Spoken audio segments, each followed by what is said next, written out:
You're now rocking with the best. DJ.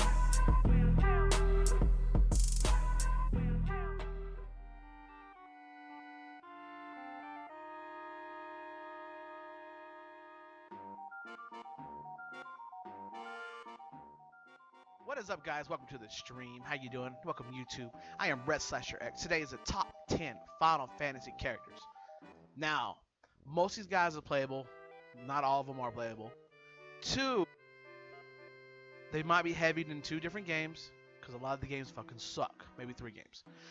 Yeah, being honest, not all the Final Fantasy games are golden pieces of work. Some of them are golden pieces of shit. So let's be honest. 13's not on here. Fuck 13. No, I'm not kidding. Fuck 13. All right, here we go. Stretch it out. Break the necks. Oh, it's been a long time since I've done the top 10. It's been at least a month.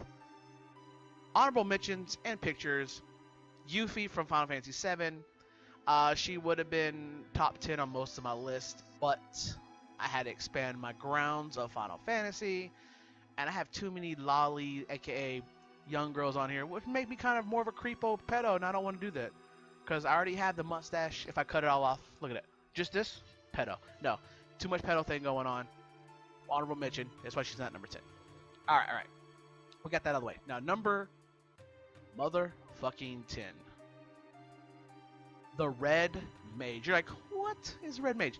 Final Fantasy 1, you have your Red Mage, your Black Mage, and White Mage. Very generic. The Red Mage does multitasking. Does a little bit of everything.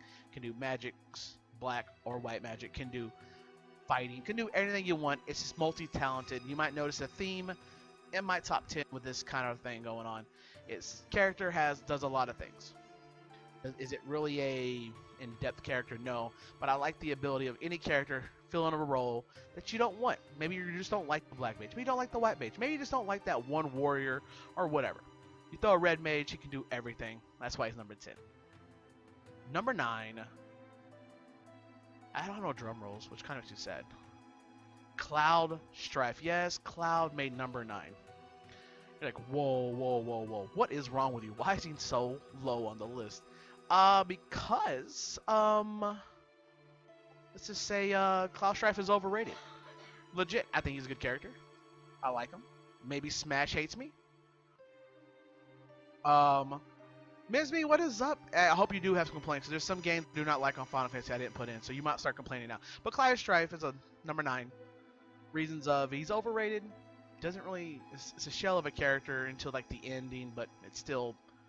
It's a good character for Final Fantasy. It's okay, but overall, it's not the best character in this whole list. Just being honest. That's number 9. Number 8. It's actually Noctis, but it's actually the whole group, the whole boy band of 15. I think all of 15 is actually better than Cloud. I said it. Reasons is the connections they all have. Very intertwined, very fluid, not a lot of forced interaction.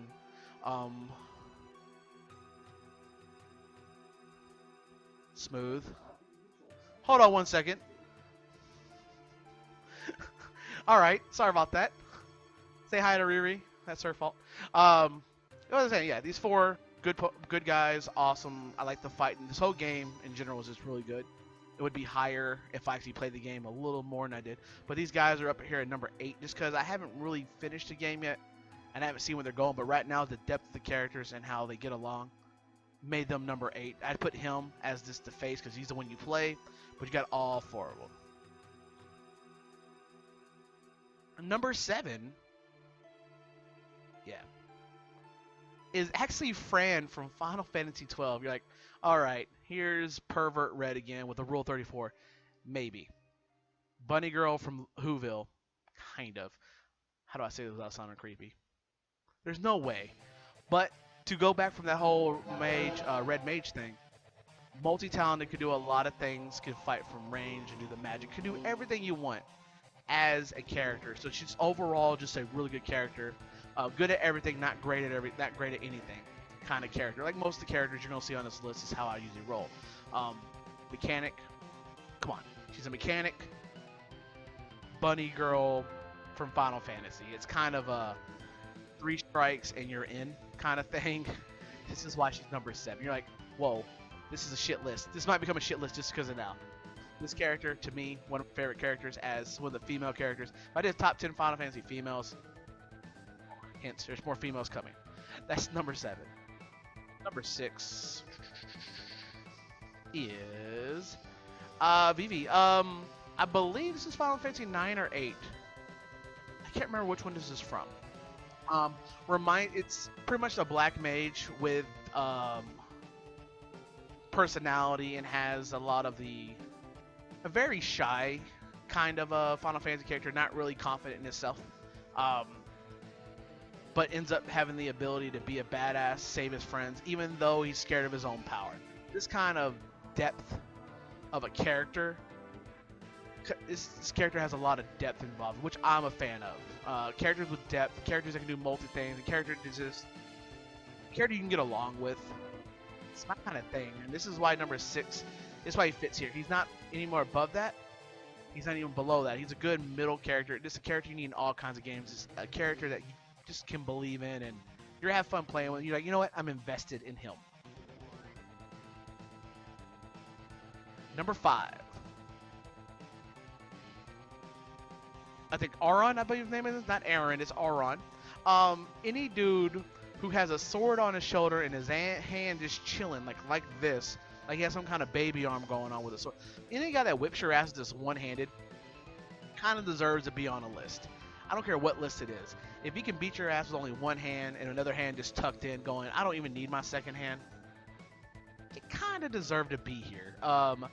Yes, I'm a Final Fantasy X fanboy. I do apologize. It is what it is.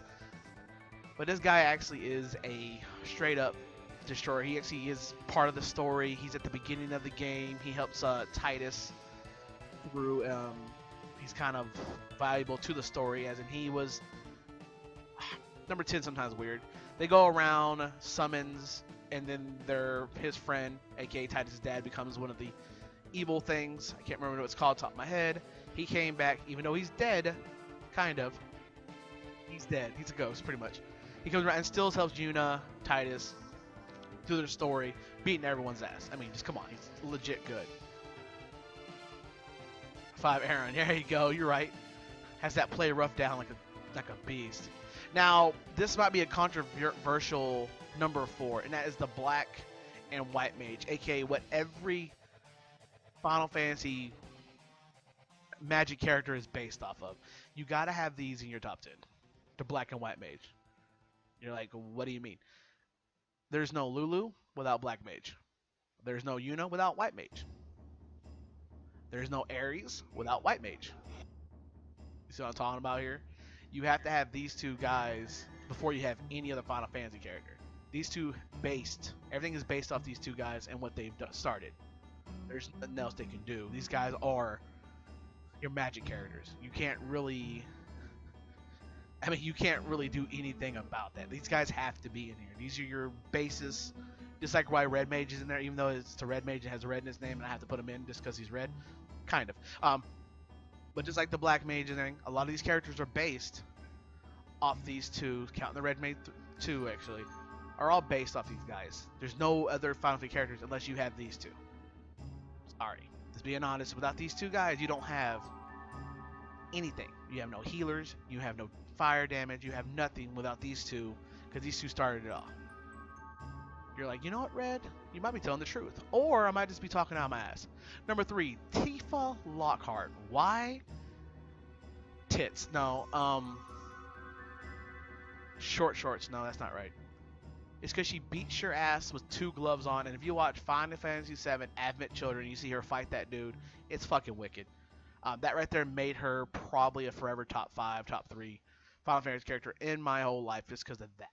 She made it just straight up badass. She had to be so cool. She fights with her fists. She just straight up boxes. I mean, MMA star. I mean, it's kind of sick.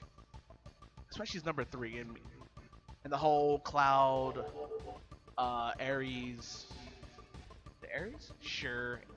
And Tifa kind of love triangle going on. Has all that shit. She has she's I think a very good wingman to Cloud and a very good solid fighter. And I love her limit the gambling system. Really sick. Number 2 is, I say, my favorite and the best Final Fantasy female of all games. You see tons of her everywhere. She's at the beginning of the stream, during the stream, and right here. That is Riku. You're like, why is Riku this high on the list? 1, she's adorable. 2, she is related to Yuna. 3, her brother has a badass ship. 4, her like part of her family is really good at that damn blitzball.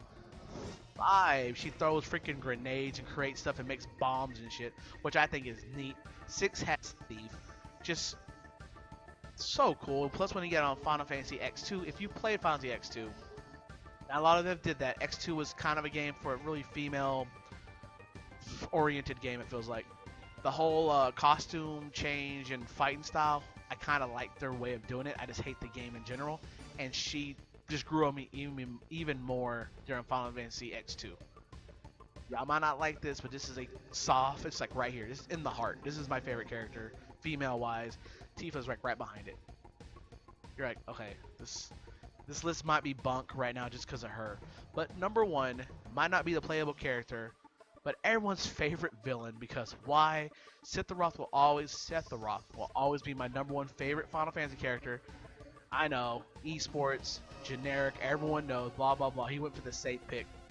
No, this wasn't a safe pick. Actually, everyone think Cloud was number 1. I didn't say every character was playable characters. I just like Sephiroth in general was always just a very well thought out character. I think one of the best villains in any Final Fantasy game. Well thought out. Actually had a lot of backstory. I think I actually was going to put between Sephiroth, Seymour. I was going to put Seymour in this list too, but I like too many heroes before I got to Seymour. And just this character here is just legit my favorite villain of all Final Fantasy games. Sorry, it's really good. Tactics has a good villain. 9 had a good villain. But for me, number 1 is Sephiroth. And always be Sephiroth. I'm okay. He killed the healer. He killed the love interest early. I think that's the best way of a villain, to kill off one of your favorite characters. I mean, you grew with her, and then he came out of nowhere and killed the bitch. And sometimes you just gotta kill a bitch. Makes you just that much better and that much of a good villain, a good hero, and makes you just a great character in general. That's number 1. I hope y'all enjoyed that. Let's go through and real quick. We'll cycle through these bad boys so y'all can skip ahead and see the top 10 later. Number 10, Red Mage, because I can't have a Red Mage up there. I can't have Riku number 10 if Red Mage isn't in there. The all-around badass thing with friends in there too. They're all based off the same character, all around. They're not great at anything, but they're good at a lot of things. Number 9, Cloud Strife, overrated. I like him though, but he's still overrated. 8, Noctis, aka the whole boy band on 4. I think all 4 of them are really good. Good shit, all of them. They make 15 was a really good game. Fran, number 7. 12 is a hidden gem. If you don't, 12 actually is a really good game. I think, is it 12? It's 12. Yeah, 12 is a really good game. It could have been 11. No, it's 12. Really good hidden gem. You'll like it. She's one of those all-around characters. Not a great character, but a lot of good characters, and it's my kind of character I like to use. And what I usually tend to go towards are characters that can do everything and not just one thing. 6 again, Vivi, because he's so cool and adorable. Number 5, Auron, because he beats your ass with one hand. Legit. And he's a fairy Pokemon too. Number 4, Black and White Mage. Why? Because every healer / fire or a dark magician, all that shit, are all based off these 2 guys. Be honest, these 2 are the basis of all magic in the game. 3, Tifa Lockhart, because she beats your ass with her fists. It has tits. 12, Riku, because she's adorable and my favorite character, female character in general. She would be number 1 if it was just playable characters. Anyone that can just create weapons and just destroy people is pretty sick to me. Again, just the ability to do everything, just not great at anything. And number 1 is Sephiroth, just because it's my favorite character in general. Thank y'all for watching the top 10. If you like what you see, please like, subscribe, follow, Twitch, all that jazz. If you have comments below, put it in there. Put your comments below on YouTube. I want to see what they say. Maybe I'm wrong. Maybe I'm bad. Maybe I just suck. Which I do suck. Alright guys, thank y'all for watching this. I'm going to do the H1Z1 giveaway now after a couple seconds of this stream. So I'm going to go ahead and do the bye-bye screen. You're now rocking with the best.